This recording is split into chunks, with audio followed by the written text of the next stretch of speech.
Hey folks, thank you for joining us for another episode of YOML. This is the year of magical learning. Today we are on a good topic. We are 203, topic 203, but I think this is something that we've been saying over and over again. So we'll see if this book lives up to what we meant. It's totally completely different. Yeah, so I had to read this book on this journey because we kind of talk shit about it. And I was like, well, I feel bad talking shit about something that I technically fully haven't read to fully understand the concepts behind it. Even though we kind of did, when you think you know about something and then you're like, well, maybe I should investigate that further just to make sure that I can either confirm Yeah, or deny. it doesn't hurt to see the other side of the story. Right. So the book that we're going to be talking about today is called Eat the Frog, 21 Ways to Stop Procrastinating and Get More Done in Less Time by the author Brian Tracy.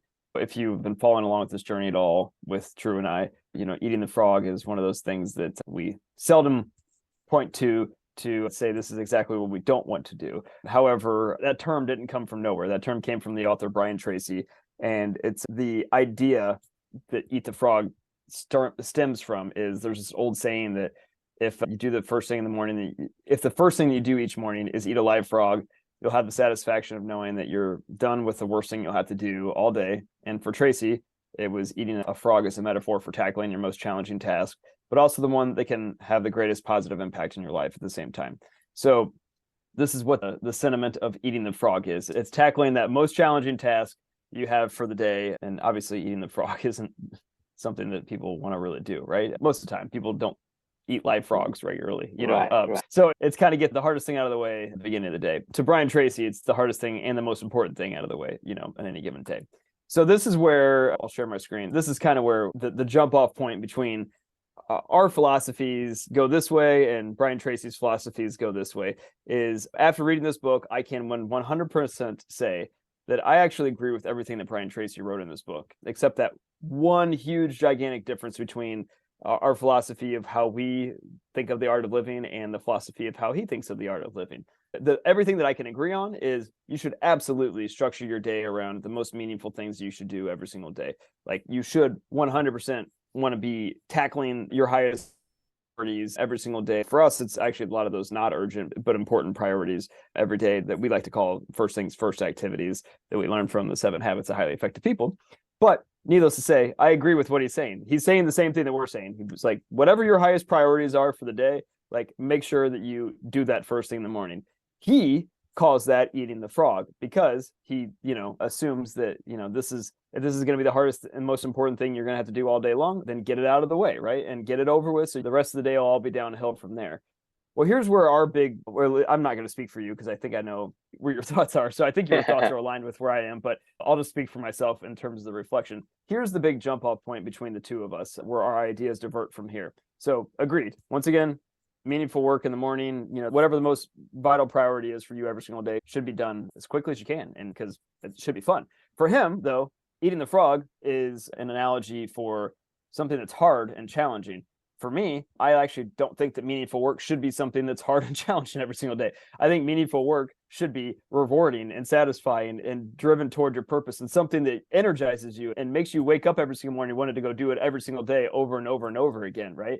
That's what meaningful work is to me. It is a combination of all those things that you love to do and that you crave to do. Like it's something that you absolutely are like, if you go into the weekend on a Friday and your resources are depleted, you're exhausted and you're like, thank God I need the weekend so I can recharge, so I can get back to this on Monday.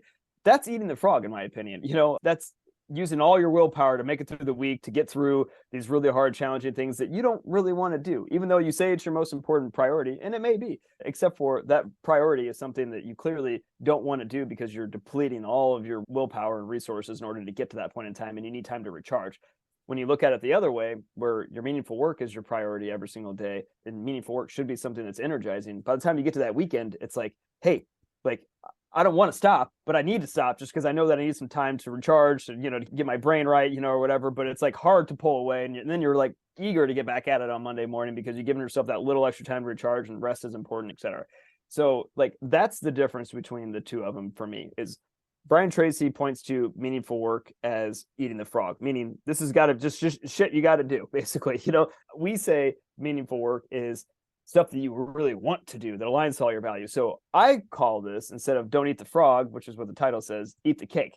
Like For me, meaningful work should be like eating a piece of cake, because like we all know, like I wrote in here, like what I'll ask you, what's your favorite piece of cake? Do you know what it is? What do you mean? What's your favorite cake to eat? Like, I mean, just what comes to mind when I say what's your favorite cake?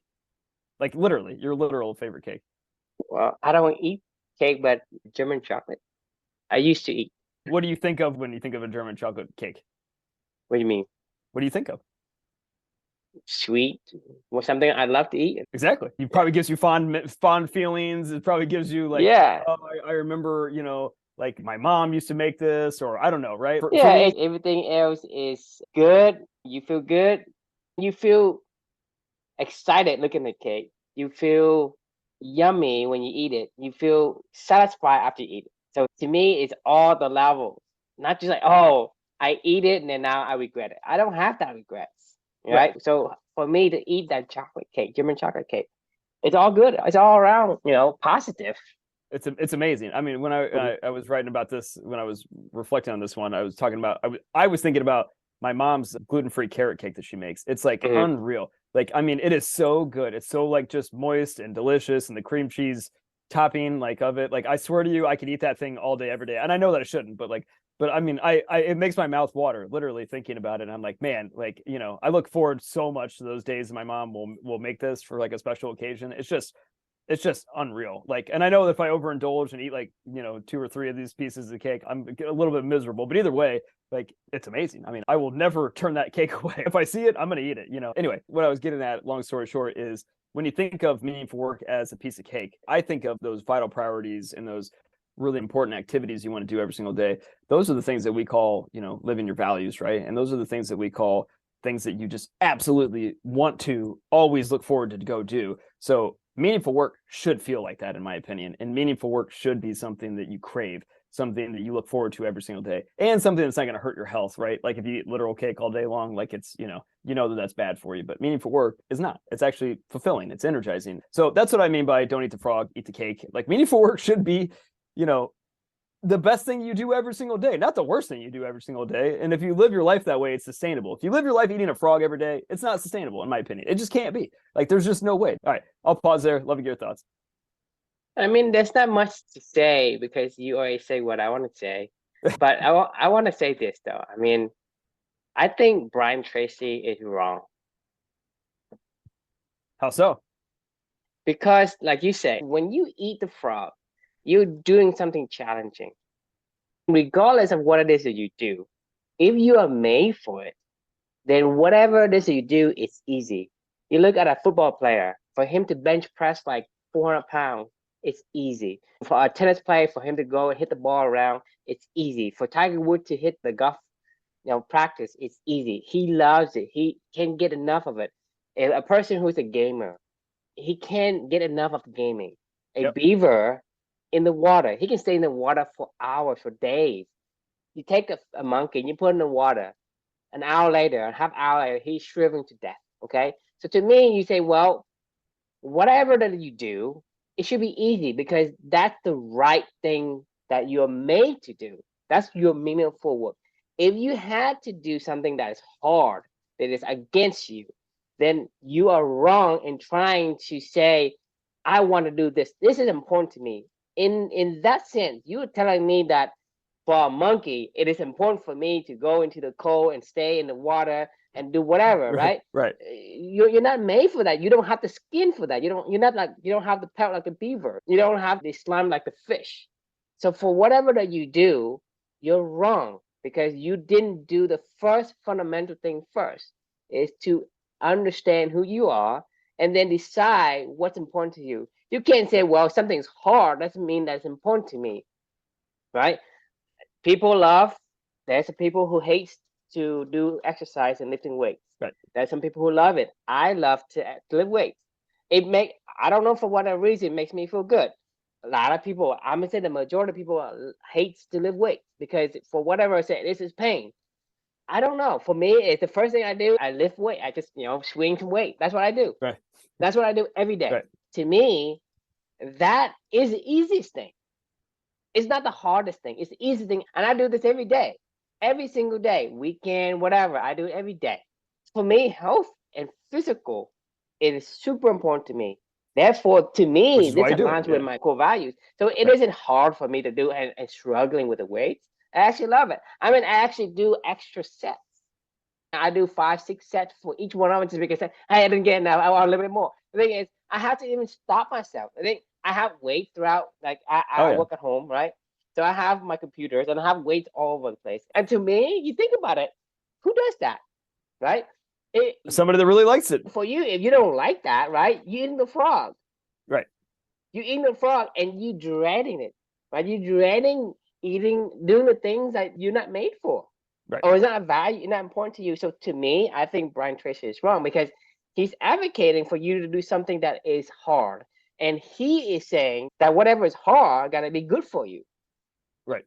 And I disagree. I say whatever is hard, it's not the right thing you're made for. You look at a basketball player, right?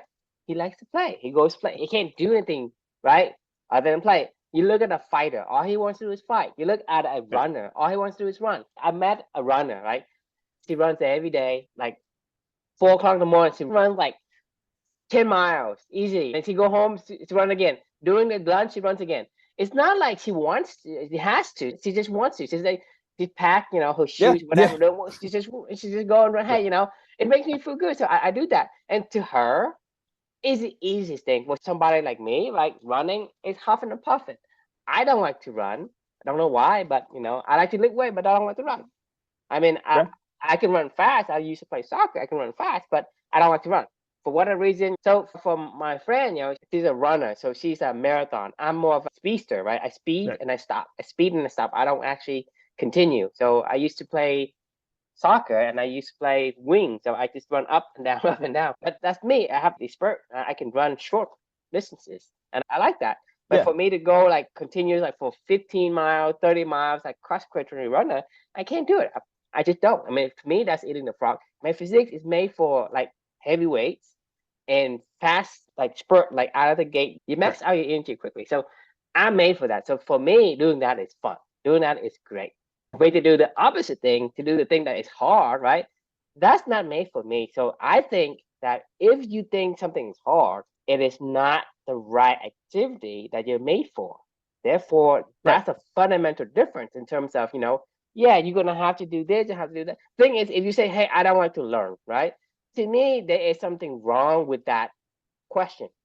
It's not that you don't like to learn, it's what it is What that are you you like, learning? Yeah. what you learning exactly. Right. Everyone loves to learn. I Right. guarantee you. I mean, okay, I'm a football player, right? I love to learn how to play football. I love to learn how to, if I'm a cornerback, I'm a defensive back. I want to learn how to read the defense, how to get faster.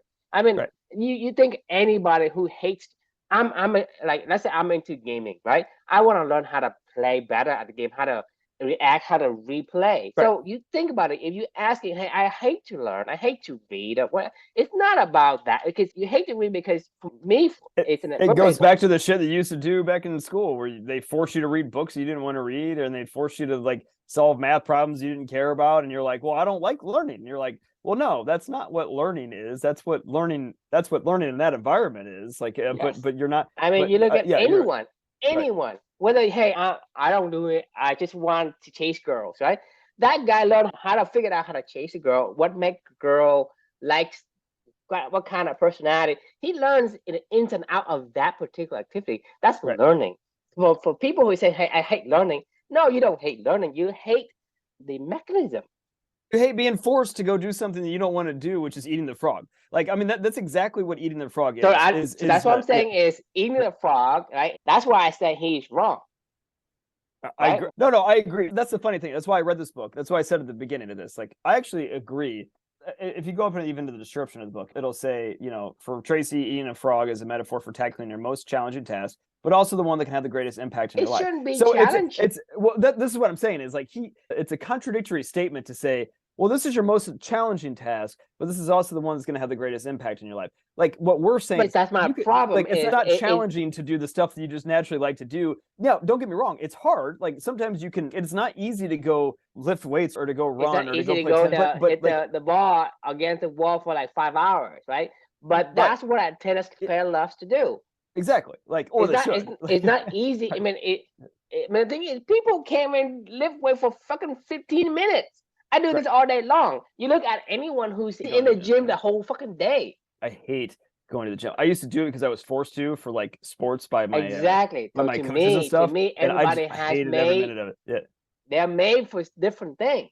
Right. So you can't hate somebody for saying, hey, you should do this. It's important because, hey, Chris, you should lift weight. It's good for your health, right? For me to tell you that, I'm a jerk. I mean, this is why we don't like philosophers.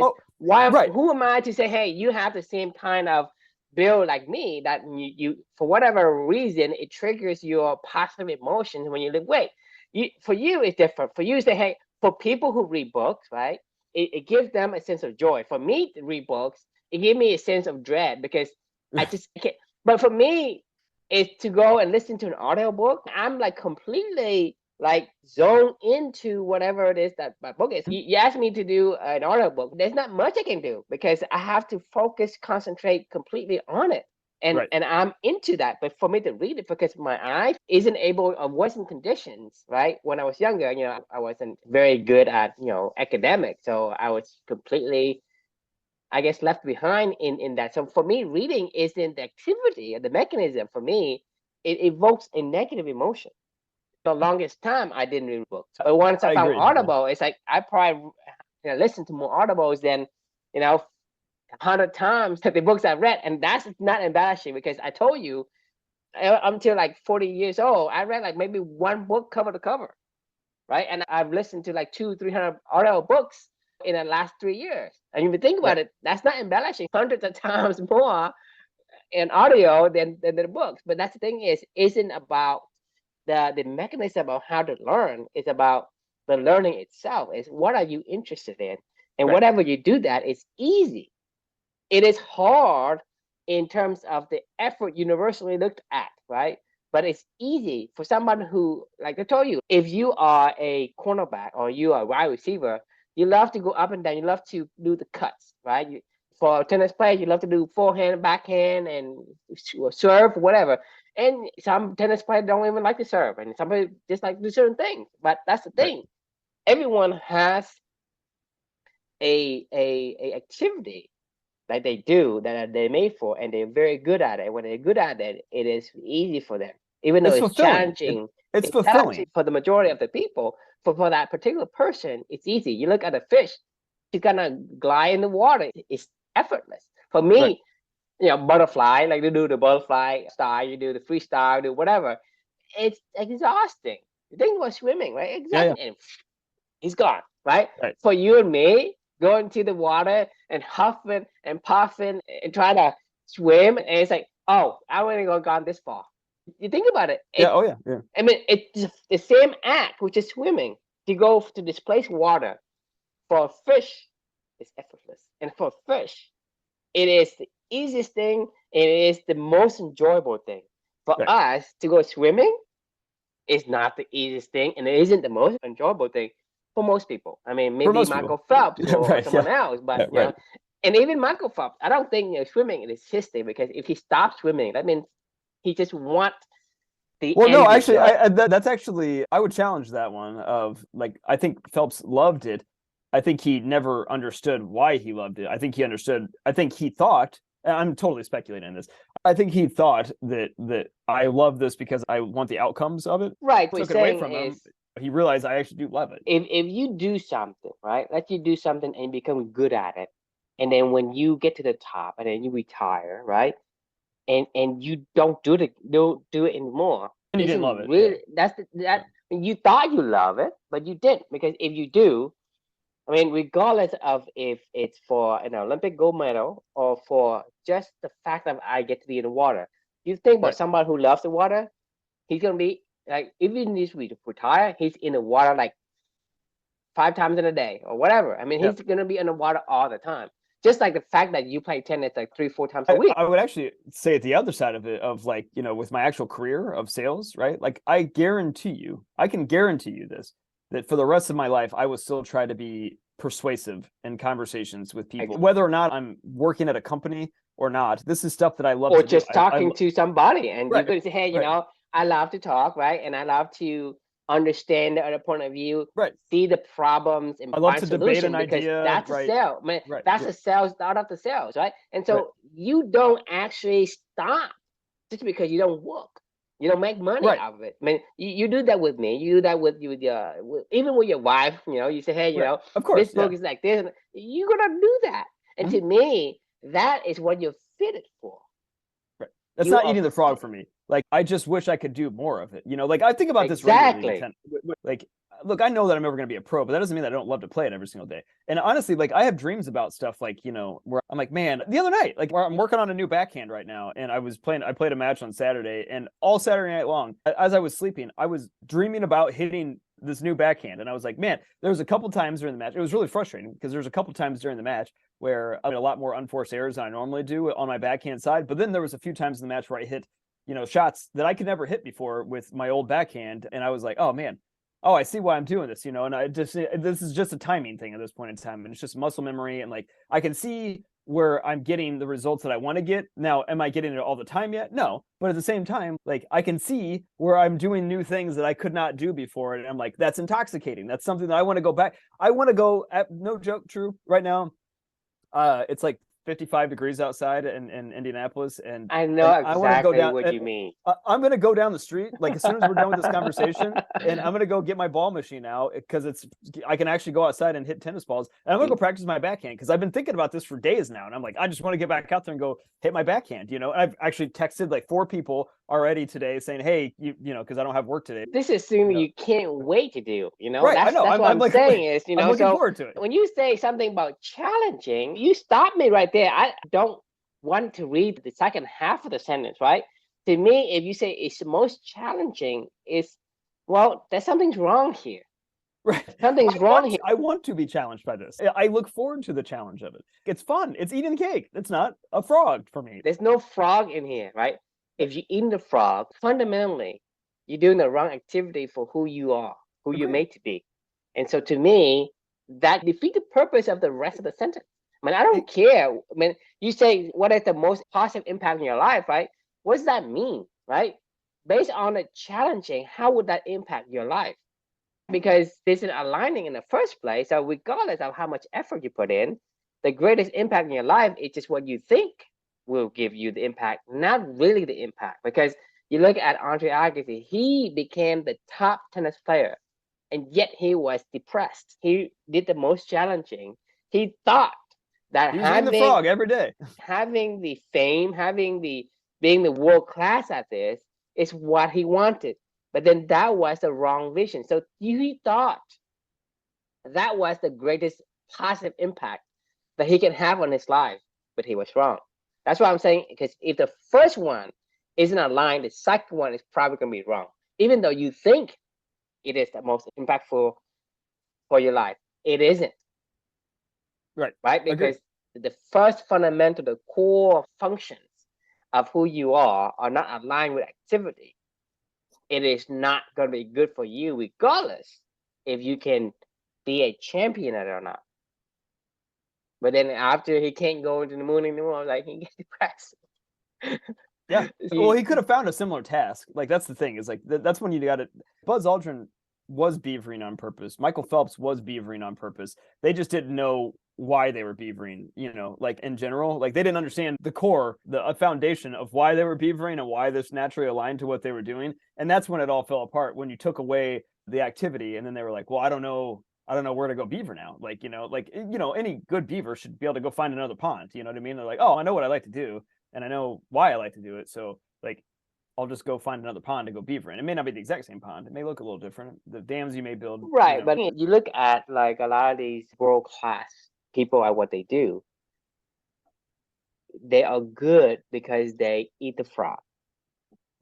Okay. Well, no, I would challenge that. Like, I don't think that Buzz Aldrin and Michael Phelps ate the frog every single day. I think they naturally did really like what they were doing. I think that once that maybe, I don't know. We don't know that for sure, because what I can see is somebody who has been doing these things, and then let's say, I mean, I don't know for sure. Okay, I'm just speculating, but you can use what I'm saying to apply to your life and answer your own questions.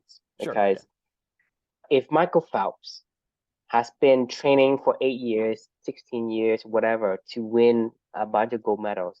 And after he finished a gold medal, and then he indulged himself in food, indulged himself in junk food, and getting the things that he say, quote unquote, that he would, was missing, and he needed to indulge a little bit.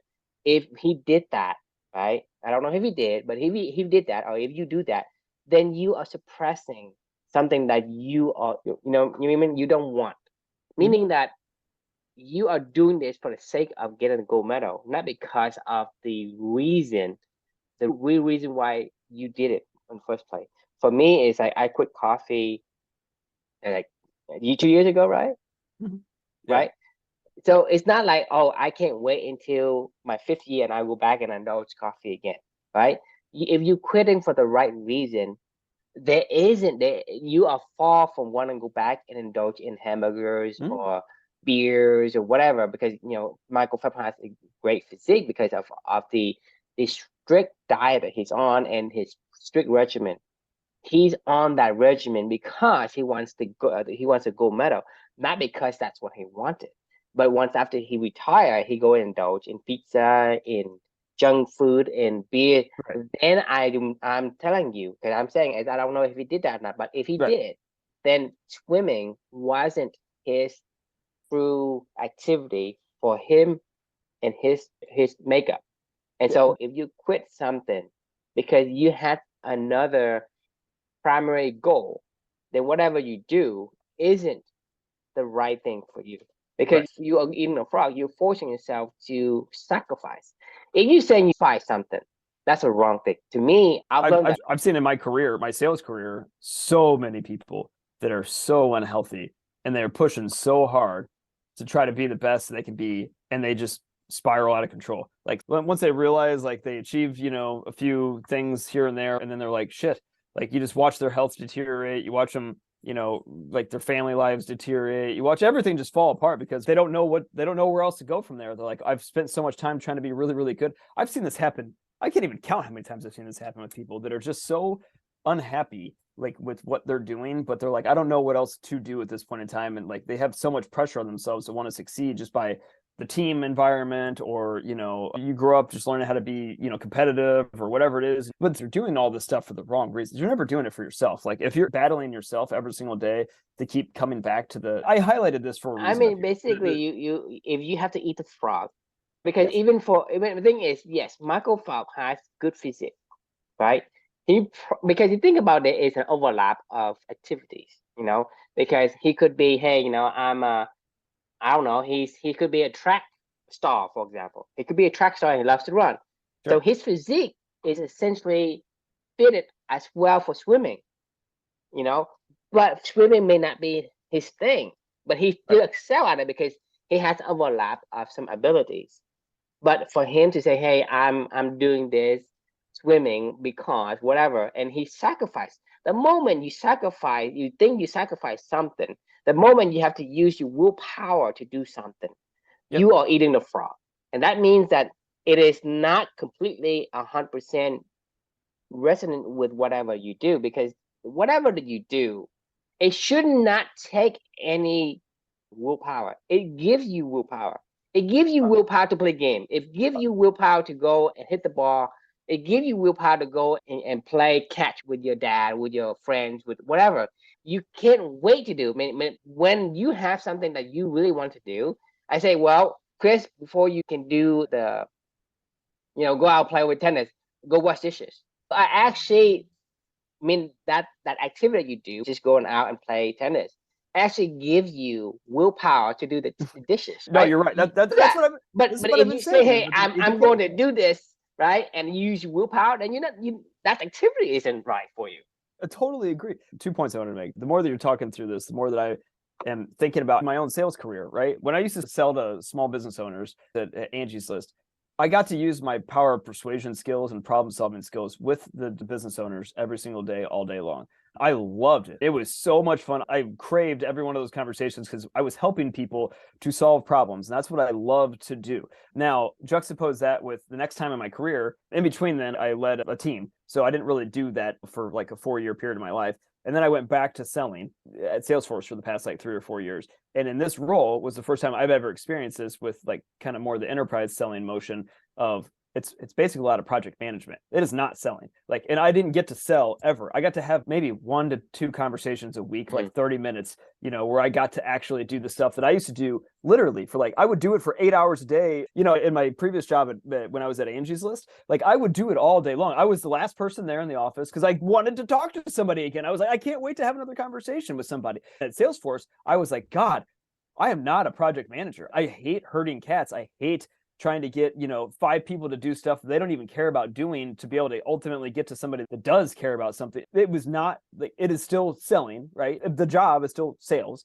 but it's not the same job at all. And what I loved to do before, that my success at Angie's List was like tons of, and it was sustainable for me. Like my success at Salesforce was, I was like a good core performer. I wasn't like excelling. I mean, there's blowing things away. overlapping of Right. skills that makes you great, at the Angie's List, but make you good at Salesforce, right? Exactly. But it isn't but really few. aligned completely. That's what I'm saying is, you look at some of these people, you think that that's what they love to do, but maybe there is a skew, like a little skew of the activity for what they are supposed to do, right? Right. It's one of those things where I'm saying, hey, there are certain strengths, right? Let's say somebody has strength, right? Strength, right? It's one attribute, but at the same time, strength can be applied to many different things, whether to lift weight or to do, be a farmer, right? Or farmer, or right, do, go do certain. You be chucking hay bales all day long. Yeah.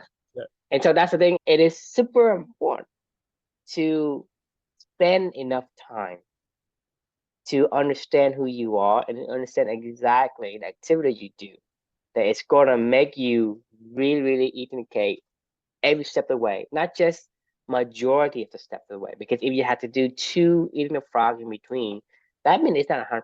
You look at Snow, he loves teaching, but he hates his job. He hates teaching that environment. Yeah. And then you look at, Chris Sears, he loves to sell, but he hates Salesforce because Salesforce makes him project manager. Manage. It's not the same thing at all. I'm not selling at all. If anything, like I've actually this is why one of the reasons why I was so happy with like the book The Dip that we'll talk about in the future. I don't want to be world class at project management. This goes back to why when I was a kid, my whole entire life people were like, oh, you should be a lawyer, you should be a lawyer, you should be a lawyer. I love persuading people, I love problem solving, I love finding new areas to go exploit and see things from a different angle, all those things that I thought that's what lawyers did, until I saw what lawyers actually do, which is sit down and stare at a contract all day long and redline things out and go back and forth and research shit in a book all day long, like about stuff that I don't really care about. And I was like, that's not what I want to do. If you made me be a lawyer the way that, that is, like, fine. But you know what also a lawyer is a salesperson. Because from what I thought, my whole life growing up is just be persuadable, and solve problems with people and poke holes in arguments and stuff like that. Like that's what I thought a lawyer did. And that's why I wanted to, be a lawyer when I grew up. And that's not what they do. And I'm glad that I never did it. I shadowed my aunt one day when I was in college. She's a lawyer. And I was like, this is what you do? I was like, I don't want anything to do with this. And that was the moment that I decided I didn't want to go to law school anymore. I went into college going, I'm going to law school when I graduate college. By the end of my freshman year, after shadowing my aunt over the summer for one day, I was like, I don't want to do this. I'm glad that I didn't go down that road, because I would have been a miserable lawyer. I would have been awful at it. And it would have been nothing but eating the frog all day long. Horrible stuff, right? I highlighted this for a reason up here. I wanted to come back to this really fast. Like, this is the fundamental problem, in my opinion. It says it in the title. Like 21 ways to stop procrastinating and get more done in less time. That's not what meaningful work is. Like meaningful work is, I don't want to get more done in less time. I don't procrastinate meaningful work. That's something you love to do. Exactly. You cannot. It's not possible. Think about it. It is not possible to procrastinate on things you love to do. No. It's like, hey, there's a cake there, right? I want to eat it. Oh, I don't want to eat it now. It's like, well, then you don't love the cake. If you love the cake, You want to eat it as soon as possible. Why do you think? The only Why, thing that prevents you from getting there is the thing you have to do in front of it. Like, hey, I have to take out the trash before I eat it, or whatever. Think about procrastination. Procrastination is something that you do not want to do. Think about what I just said. that's eating the frog. Procrastination does not work on something that you're passionate about.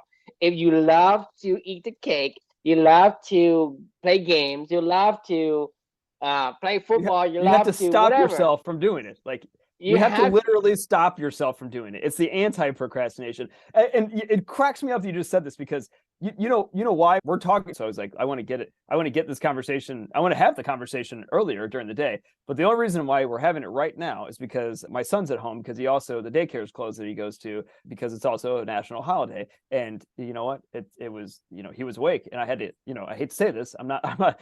I love being a father, but at the same time, like I don't love chasing a kid around or like it's eating the frog to like chase a 2-year-old around the house and pick up after him and do and that's the thing well, that's why we're doing this right now. I texted you and I was like, please, for the love of God, can we go eat the damn cake like early on in the day? I'd rather just get it rather eat the damn cake early. I don't want to wait till the end of the day. That's why we're having this conversation right now. I was like, we got to eat our cake today. I'd rather do it earlier. So I got to get through the shit that I don't want to do so I can get to the stuff that I do want to do, which actually was energizing. And then I get to go play tennis right after this, as long as I can get enough time before he wakes up. right. Can I say something controversial? Sure. Yeah. Okay.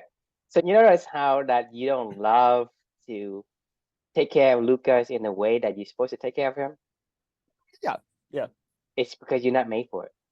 Oh yeah, no, it's not controversial. Controversial because the thing is you have to understand that for example, your nanny, right? Yeah. Your nanny loves to be with kids. She was amazing. Right? Yeah. And let me ask you this, right? What's percentage of nannies that are female versus the male nannies? I mean, probably. Men are not made to nurture kids. Men are made to teach kids, not to nurture kids. Women are made to nurture because they have the emotional connection. Right. So to me, like in today's society, people say, hey, split 50-50. Well, I'm eating the frog by splitting 50-50 with you. You don't love to work, but you want to work so you can spend half the time with your kid, which is what you love to do. And then I don't love to raise a kid. Men are made to teach kids, to show them the way to be not all, but I mean. Well, I'm just saying. Right. Controversial. That's why I say controversial. But I asked you already, how many nannies are female, how many nannies are male? And you just told me 98%. What else can I say? I mean, if you don't understand that and you say, hey, it has to be 100% or zero, I mean, you're a dumbass, right? There's always these outliers. But I'm just saying, 98 to 2 makes my point. If you don't understand that, then, I'm sorry. There's nothing I can help you beyond that. And you're missing some brain cells in there. But I'm saying, I'm saying because we're not made for it, and you're forcing yourself, you're eating the frog, right? It's controversial, but it's you have to understand what you're good at, right? What you're made to do. It's not like, hey, we don't want to take care of the kid, or we don't want this. That we're not made for that. For us to be able to soothe a kid, it's gonna take us like 5 times the effort to soothe a kid. For a mom, it's like just hold hold him in her arms and he stopped crying, right? For that, you go and you bounce him all around, right? And he's still crying, right? So you see thing is, it's not like there is a want or anything like that, right? Or there's any particular like intent of wanting to push a responsibility one way or another. It's how you are made, and so you have to respect Mother Nature that makes you who you are. And go back to what I'm saying is to be with my stand because you are built certain things. Yeah. Right. No, I agree 100%. I mean, I can only speak for myself when it comes to this kind of topic. I can't wait for the day when I get to teach my son, like stuff that he wants to go learn. You know what I mean? Tennis, whatever he wants. That's why we're doing this journey. I mean, someday I can love that activity. You would love that activity. For you to go and take care of a sick kid. I mean, the thing is torture. And second is you're not effective in treating a sick kid and figuring out how to make him feel better. You're terrible at it. I'm terrible at it. But for you to teach a kid how to live life, like especially for boys, because you're a man, boys need to be, hey, this is how we act. This is how we treat women. This is how we, rules you know, for a night, that's what I'm remember? saying. Yeah. Yeah. And the thing, this activity for you think about it, you're gonna love it. And that's something that he is gonna be remembering. When I grow up, my dad is this person. I look up to him. He's my hero because Mhm. blah blah blah. And that is the essence of this father-son relationship, Well, and my right? daughter too, but yeah. Well, But she's actually but taught me a lot, which is why she's my soul teacher. but that's what I'm saying is the teaching itself gives you the positive emotion because that's what you're made to do. Yeah. You're Yeah. made to do it, right? Because then we basically men and women are complementary, right? Mhm. You don't have the same skills. You just don't. I You just agree. I mean, don't. So whenever you yeah. do something that it does not align, then it feels like eating a frog, right? And so that's what I'm saying is, society sometimes today kind of blend in the thing. Hey, everybody, you made the woman go to work 8 hours a day, just like the man does, and you go home Right. and they say, hey, I wear the pants too. So why would you want to wear pants if you don't Right. have to, If you right? or if But you don't want society to, is I mean, brainwashed. That's what I'm saying is there's always this 2%. right. Like my But wife wants to. Sometimes I think that it's both eating the frog for both of us when we're, But I'm saying is that it's only like 90% to 2% but society today is almost like 50-50 or 60-40. right. And to me, that isn't right. The reason why I say this is because, and I want to make a point. The point is that we have conditions. They're trying to do things they're not supposed to do. Because let's say your wife wasn't, right? And she said, well, I need to be a good wife to my husband. Then I need to participate in the workforce so I can, pay bills and kind of contribute equally. That's what she was taught. So she does this, even though it stresses her out, even though she would prefer to play Ruka. I understand where you're going with this, and I'm not. It's not. I don't Maybe disagree. she's in the 2%, but Right. I'm I don't. saying is Yeah. what happens to the other like 30% of the people that is Well, doing things I'll and tell they you say, this. I'll tell you this. Like Kiara, our former nanny, like Mhm. she kind of in a good way pissed off both my wife and I, because she just made it seem so effortless to want to take care of a child. Like my wife and I are both not like that. I mean, we love our children more than anything in the world, but we're not like the natural, neither one of us are like natural just caregivers, like, and like soothing people. So like I hear exactly what you're saying, but I would Kara say went to work. I don't know if she go work as a nanny, but she works as mm-mm. something else because No, she was she doesn't. told. She's at home now. She's just at home taking care of her own child. That's what she wanted to do. So like that was why after she had her first child, she was like, I think I'm just gonna stay home and have children for as long as I want to have children. That's her life plan now. Imagine the story you told me before, right? You want to be, everybody told you to be a lawyer, right? Mm-hmm. And say, hey, you have the skills, Chris. You be good at lawyer, right? So imagine this. Imagine that you never went to shadow your aunt, and you never discovered that being a lawyer was so boring that you would hate it, right? Oh, No, imagine that yeah. you didn't do any of that, and imagine that you went through and thinking that you would have this fun job to persuade people. You went Right. through college, you went to law school, take the bar, you get an internship, you get into a law firm, and you start doing some stuff the first year, right? Right. So you spend the college year, you spend the JD years, right? That's like 8 years after high school, right? Right. And then you go into the first job you have as a lawyer, and they give you these things to do. It's boring, but they tell you, hey, it's gonna get better, right? It's going to take better because you're new to it. You can get Put in your acquainted time. 2 years into it. Do you spend 10 years into that and you realize that, hey, this is not what I want to do? On a common sense level, what that person would do? What would you do if you have, sunk in 10 years I mean, it's of your eating the frog, right? And you are at a stage where you say, hey, this is what I want to do. What would a sane person do? I mean, they quit. No. Yeah. What do you mean a sane person? What do you mean? You're saying an insane person quits?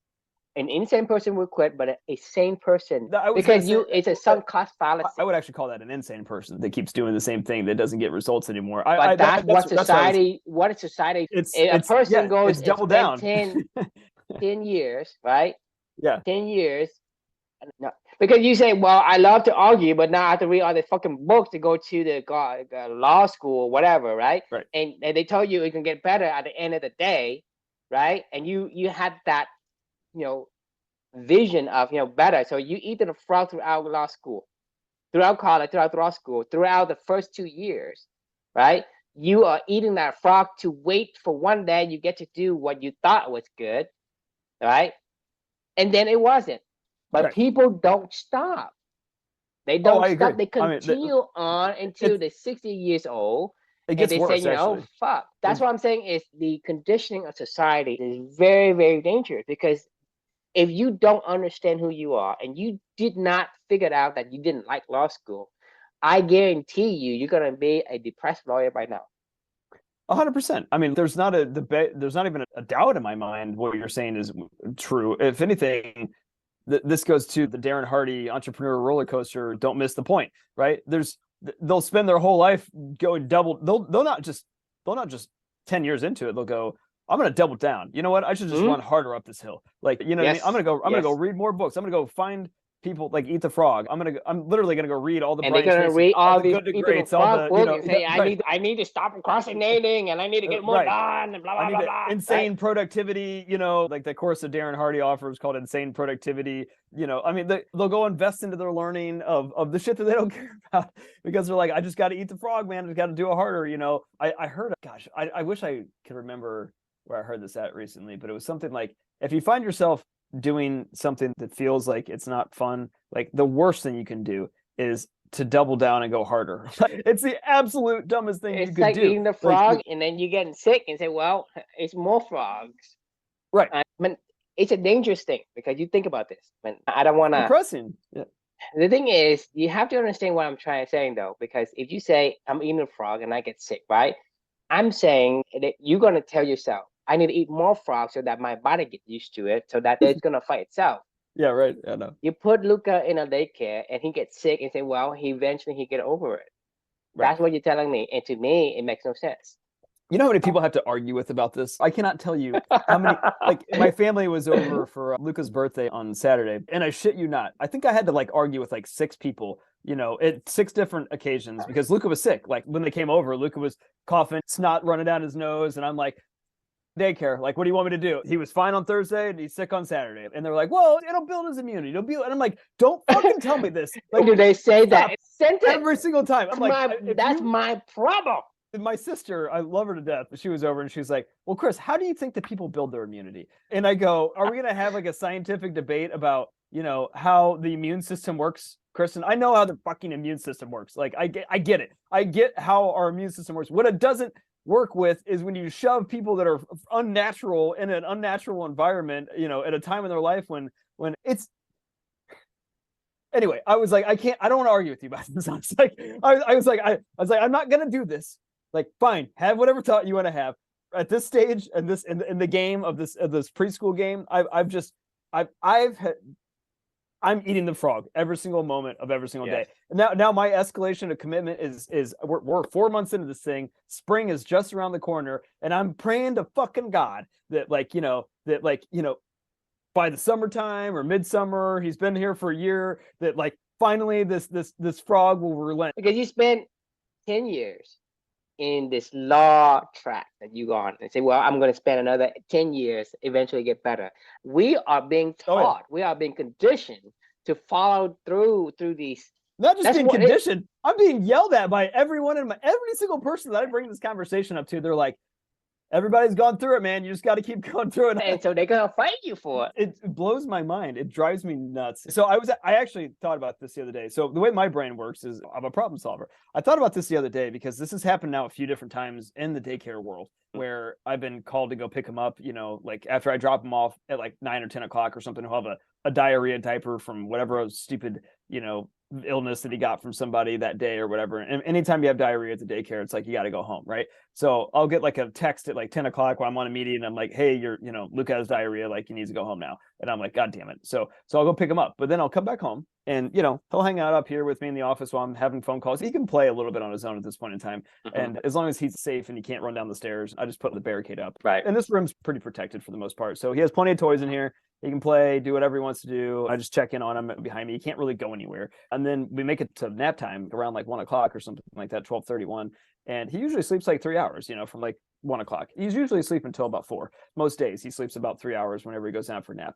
What I actually thought about was, one of the things that I used to always hate about a nanny is this was, Kiara did an amazing job with him. And it was like 8 a.m. until like 12:30 when he goes down for nap. And then she would just hang out in my basement for like 3 hours until about 4 o'clock. She'd get him up and then she'd have him for like 30 minutes and my wife would come home. And then basically her day was done at like 12:30 for the most part. Right. And I'm not saying that's a problem for her. I'm like, kudos to her. I needed her here. She was here to watch over the kid. Anyway, what I'm getting at is I actually thought of like, you know what? Why don't I just hire a nanny for like 4 hours, and if I could find one that just wants to do morning work until like he goes down for a nap and then get the fuck out of here, I can save half the amount of cost.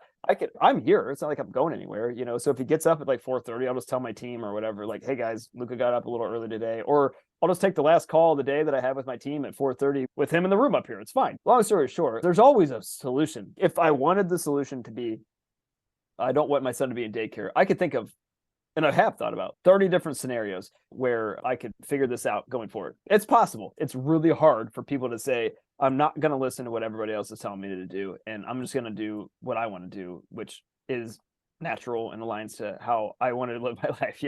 Like it's so hard to tell other people to shut up. Like, and no, I'm not doing that. I have been like, that's why I enjoy being the black sheep of my family. Because whatever my family does, it's not easy. They pin you down and they want you to do exactly like everybody else does, right? Yeah. Right? They pin you down and they force you to be like everybody else. You cannot be different, right? And to me and to you, it's the same thing. It's because everybody around you is conditioned. They're going to fight you for it. Yeah. I mean, Right? and we're talking about people that you love a lot. Like my mom is an amazing person. She fights me constantly about this daycare thing. Every time she texts me whenever he's sick, she loves her grandchildren and she'll text me all day, all the time. Like, how's Luca doing? How's Luca doing? And I send her the same text these days. I'm just like, he's still fucking sick, Mom. And she's like, Chris, I remember one time she goes, Chris, you need to chill with the attitude about this. I get what's going on. She was like, but I was like, Mom, no, if this is what I have to deal with, you're going to get an attitude from me every single time because I don't believe this is eating the frog for me. And I'm going to fight it every single minute of the day because that's what eating the frog is. It's fighting. Like you have to fight, and like you shouldn't fight. You should be naturally aligning to these things. I don't just choke down a frog. Like, you got to make me eat the damn frog. I'm going to tell you every second of every day while I don't want to fucking eat this fucking frog. I might eat it, but I'm going to go, fuck this fucking frog. I fucking hate it. I hate it. Fuck this fucking frog. I would say it like a million fucking times until finally somebody's like, Chris, stop saying that you hate this frog. And I'm going to go, no, I fucking hate this fucking frog. Do you understand? I will eat it because you're making me, but fuck you.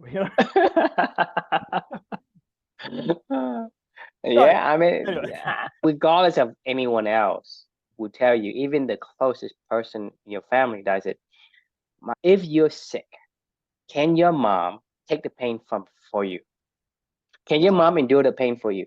No. If you're depressed, can she endure the pain for you? No. So regardless of what the closest person in your family, in your life will say, they may mean well, but they don't understand you. They are not you. So for me, it's go back to what I said before. You are who you are. You have to live your life. I mean, my mom loves me, but she doesn't understand the culture that I brought up in. I brought into American culture. I'm not in Vietnamese culture. I have no idea what they are. And second is, there is changing in culture. Her culture in her generations, it will behave different than my generation. So she cannot take something that's old and say, hey, true, you should do this, right? And, the third thing is the most important thing is how she is made, right? For her to do certain things that make her good at what she does. It's not the same thing for me. I'm completely different. I may have some common traits that she gives me because of the DNA, but it's a combination of DNA make me completely unique. I cannot be like her. So she can't say, hey, you should do this, you do that, blah, blah. And the thing is, only you can determine what it is that's going to make you fulfill or not. So, I mean, like I told you, I'm the black sheep of the family because I don't do anything that as people told me to do. I always do the opposite. I'll do what I feel like, right? And people, give me a bad name or whatever. I say I'm a dumb kid, I'm a jerk, whatever. This is from the closest of my family, right? what I'm saying is, regardless, they can't take your pain for you. They cannot endure the things for you. So whatever you do goes back to what you have to understand yourself and do things for yourself that aligns with who you are. So, I mean, that's what I'm Don't saying eat the is, you know, frog. the giveaway is, yes, people are going to tell you different, but more or less, you know, the most pressure will come from the closest to you.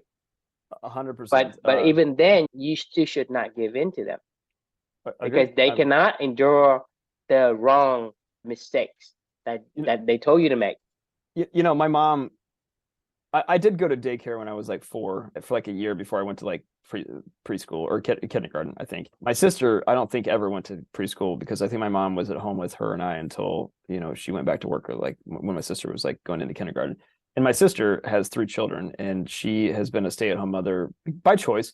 My sister has multiple degrees. Like she has a master's of engineering and a master's of business. She's really smart. She had a career. She gave up her career for my brother-in-law when he went abroad, and they lived abroad for a decade and they had 3 children, and she was a stay-at-home mother. That's what she chose to do for their family. The more that I'm even thinking about this whole conversation again with my mom and my sister, I'm like, you guys didn't fucking send your kids to daycare. We got to wrap this up. Speaking of eating the cake, my clock is ticking now for Luca before he gets up. So awesome. All right, well, that was a fun conversation as always. So the lesson or the question, don't eat that frog. Yeah, don't eat the frog. Hopefully we finally convinced you that eating the frog is a bad idea. Eat the damn cake, okay? We will look forward to seeing you all tomorrow, and thanks for joining.